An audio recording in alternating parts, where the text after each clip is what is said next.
Guinon Désiré Clavé alias Désy Champion s'était révélé aux Ivoiriens en tant que chanteur zouglou. Né à Adjamé, le 4 mai 1978, troisième fils d'une famille de 6 enfants. Baptisé depuis quelque temps Pasteur Guinon, parce qu'il avait décidé de se mettre au service du Seigneur, l'artiste ivoirien Désy Champion, une des belles voix du zouglou, musique urbaine populaire en Côte d'Ivoire, est décédé dans la nuit du vendredi 30 mars au samedi 31 mars 2018. Le décès a été constaté à l'hôpital de Bingerville, où il avait été conduit après un accident cardiovasculaire, ou AVC, alors qu'il était au volant de son véhicule, selon le témoignage de son fils aîné, Ephrem Guinon, 18 ans. Ce dernier explique avec dignité les circonstances du décès de son père. Hier, 30 mars 2018, j'étais couché à la maison, et on m'a appelé vers les 2 heures du matin pour me dire que mon papa est décédé. Il était au volant de sa voiture. De Grand Bassam, il se rendait à Bingerville, et il a fait une sortie de route. Après l'accident, des gens se sont précipités vers lui, pour tenter de le sauver alors qu'il était déjà mort. Et le décès a été confirmé à l'hôpital de Bingerville. Désy Champion avait mis en veilleuse sa carrière artistique, le 1er avril 2017, à travers un concert d'adieu au Palais de la Culture baptisé le Jubilé, pour se consacrer entièrement au Christ. Pour joindre l'acte à la parole, il avait ouvert officiellement sa propre église. Ce dernier meurt à l'âge de 40 ans.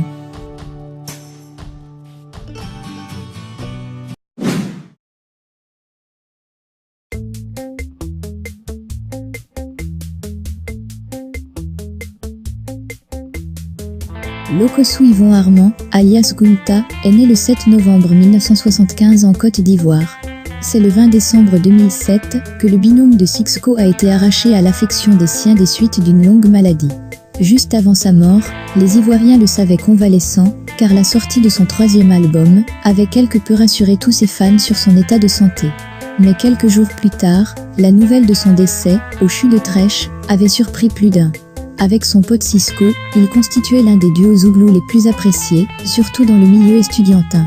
Ils avaient un style particulier, basé essentiellement sur de très belles mélodies avec des voix impeccables, le tout accompagné par des textes stigmatisant de manière claire certains fléaux menaçant la jeunesse. Tu pleures, dis-moi pourquoi tu pleures, oh dis-moi pourquoi tu pleures. Espoir de la famille, tu dois lutter pour t'en sortir. Lève-toi et combat, tu as l'avenir devant toi. Prie pour ton lendemain, travaille pour ta destinée. Même handicapé tu n'es pas obligé de mendier. Répétait-il pour encourager la jeunesse. Malgré le temps écoulé, Kunta demeure toujours dans les cœurs de ses amis, la famille zouglou et ses proches. Raison pour laquelle Kevin des Patrons a profité de son passage pour donner un coup de balai sur sa tombe dernièrement. Ce dernier meurt à l'âge de 32 ans.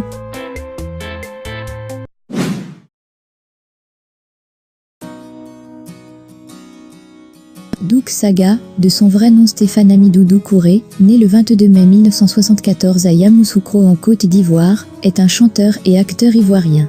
Surnommé président, il a eu, sur la culture musicale africaine une influence considérable. Il est le pionnier du coupé décalé, qu'il contribue à populariser d'abord en Côte d'Ivoire, puis à travers l'Europe avec son groupe, la Jet Set, ivoirienne. Douk Saga décède le jeudi 12 octobre 2006 à Ouagadougou, où il était suivi des suites d'une pathologie pulmonaire chronique. Selon le Mollard, ce dernier serait mort du sida, un propos tenu publiquement à la radio, et qui ne lui a pas valu de poursuites judiciaires. Ses funérailles furent somptuaires, à la hauteur de son succès populaire. Il était à la tête d'un groupe nommé la Jet Set, avec des copains comme Mollard, Lino Versacé, Chacoul, Serge Desfalais, Borozangui, Solo Beton, Cuyo Junior. Douk Saga est mort à l'âge de 32 ans.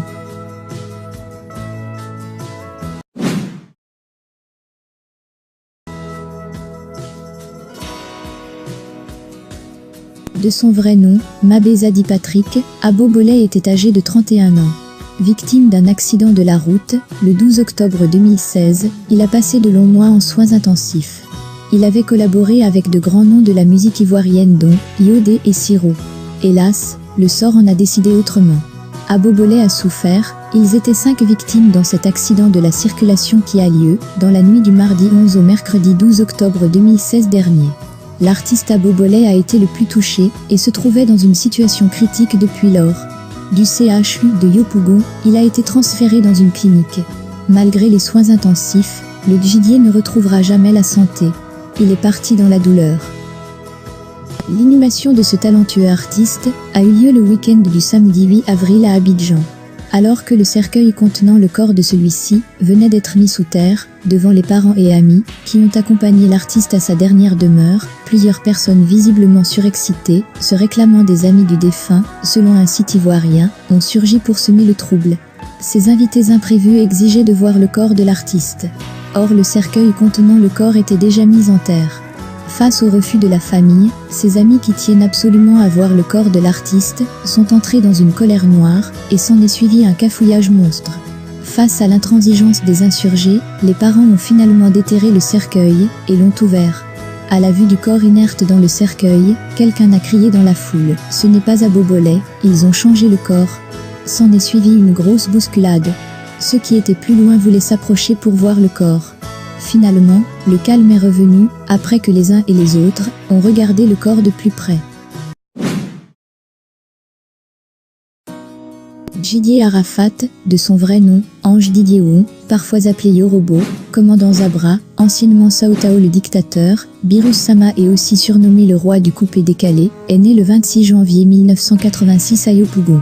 Il est considéré par beaucoup comme l'un des plus grands chanteurs d'Afrique subsaharienne et un ambassadeur du coupé-décalé, ayant eu sur la culture musicale ivoirienne une influence considérable. Il est victime d'un accident de la route survenu dans la nuit, tôt le matin du 12 août 2019 à Abidjan. Sa moto a percuté une voiture conduite par une journaliste de Radio Côte d'Ivoire. Inconscient, il est admis aux urgences à la polyclinique des Deux Plateaux, dans un état végétatif, et il souffre notamment d'une fracture du crâne et d'un édème. Les équipes soignantes ont tenté de le réanimer, en vain, confiera un médecin au journal Jeune Afrique. Didier Arafat meurt des suites de ses blessures, le 12 août 2019 aux environs de 8h GMT, laissant derrière lui 5 enfants, 3 fils, Owen, Maël et Ezekiel, et 2 filles, Lashwana et Rafna encore nourrissons. Le petit est parti. Il a vécu comme une étoile filante. Nous sommes tous effondrés. Dans le style du Zouglou, à l'international, il y a Magic System. Pour le couple décalé, c'était DJ Arafat.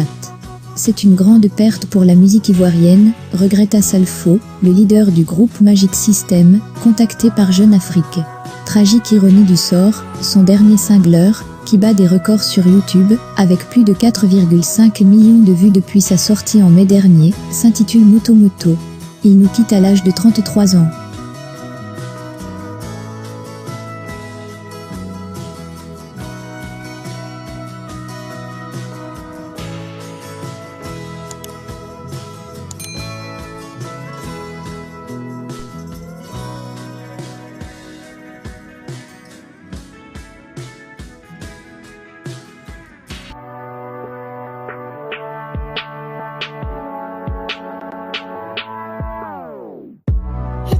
Make us strong, it doesn't make us weak. Tongue tied to service like shy preteens. I could only breathe.